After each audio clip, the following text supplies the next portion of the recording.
SB নিউজে স্বাগত। চলে যাব আজকের দিনের একটি গুরুত্বপূর্ণ সংবাদে। ভর সন্ধ্যেবেলা মেদিনীপুর শহরে অপহরণের চেষ্টা, ধরা পড়ল 5 যুবক। ভর সন্ধ্যেবেলা মেদিনীপুর শহরের বুকে প্রকাশ্যে এক যুবককে অপহরণের চেষ্টায় অভিযোগ চাঞ্চল্য ছড়ালো এলাকায়। অভিযোগ, 5 যুবক জোর করে ওই যুবককে একটি গাড়িতে তোলার চেষ্টা করে। ঘটনাটি দেখতে পেয়ে স্থানীয় মানুষজন এগিয়ে এলে অপহরণকারীদের আটক করা হয়। স্থানীয়দের তৎপরতায় 5 যুবককে ধরে ফেলায় এবং পরে পুলিশকে খবর দেওয়া হয়। খবর পেয়ে ঘটনাস্থলে পৌঁছয় পুলিশ, অভিযুক্তদের হেফাজতে নেয়। প্রাথমিকভাবে জানা গিয়েছে কী কারণে এই অপহরণের চেষ্টা করা হয়েছিল তা খতিয়ে দেখছে পুলিশ। এই ঘটনায় এলাকায় ব্যাপক চাঞ্চল্য ছড়ায়। জানা যাচ্ছে, পলাশগিরি নামে ওই যুবককে অপহরণের চেষ্টা করে সোশ্যাল মিডিয়ায় আলাপ হওয়া আরও একটি যুবক। আমরা শুনব স্থানীয় মানুষ এবং পলাশগিরির বক্তব্য।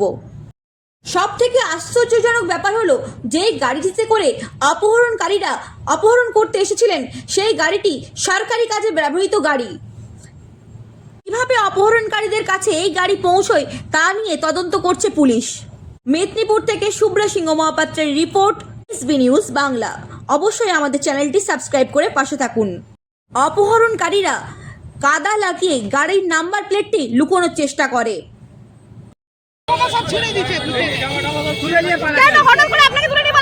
একজনের সাথে ফেসবুকে কথা হয় একটা ছেলের সাথে, সে আমাকে বলে দেখা করবো। আমি ফার্স্ট বললাম কলেজ মাঠ। এই কলেজ মাঠের পর সে বলছে আমাকে যে এইখানে খাদিমসের অপোজিটে দেখা করবো।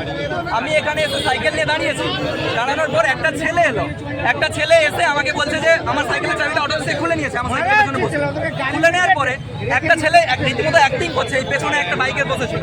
সে আবার সেই ছেলেটাকে বলছে যে তুই ওকে কি বলছিস। আমি আর আমার গায়ে কোনো হাত দিতে দিই, আমার মাস্ক পরা আছে, টুপি পরা আছে, আমার গায়ে তাদেরকে আমি আর কোনো হাত দিতে দিই। এবারে যখন আমি হাত দিতে দিইনি তখন এই ছেলেটা আরো এদিক থেকে আরো দুটো ছেলে সবাই বেরিয়ে এসে বলছে, ওই তুই ওকে কি বললি, ওকে কি বললি। আমি বলি আমি তো কিছু বলিনি। আপনার নাম? আপনার নাম? আমার নাম পলাশ। আপনার সাথে ফেসবুকে আলাপ হয়েছিল, তার নাম কি ছিল? পার্থ দাস। পার্থ দাস। পার্থ দাস ফেসবুকে আলাপ? হ্যাঁ হ্যাঁ। কোন ছেলেটির সাথে আলাপ হয়েছিল ফেসবুকে? তার কোনো প্রোফাইল পিকচার নেই। আচ্ছা, তার কোনো প্রোফাইল পিকচার ছিল না, আর আইএস ফেক অ্যাকাউন্ট ছিল। এদের মধ্যে কেউ টাকা দাবি করা হয়েছিল? না, কোনো টাকার দাবি না। আমাকে এই তো রীতিমতো এখানে তুলেছে, আমার এরকম জোরপূর্বক তোলার চেষ্টা করছে।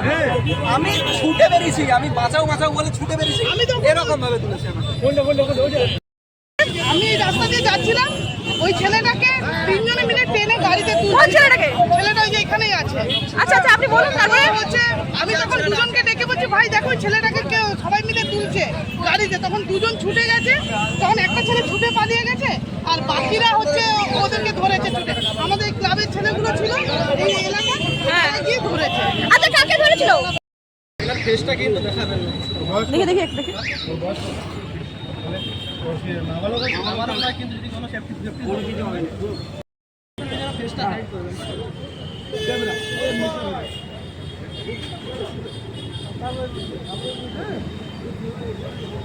এই যে এখানে ফার্স্ট আমাকে ছবি পাঠিয়েছিল যে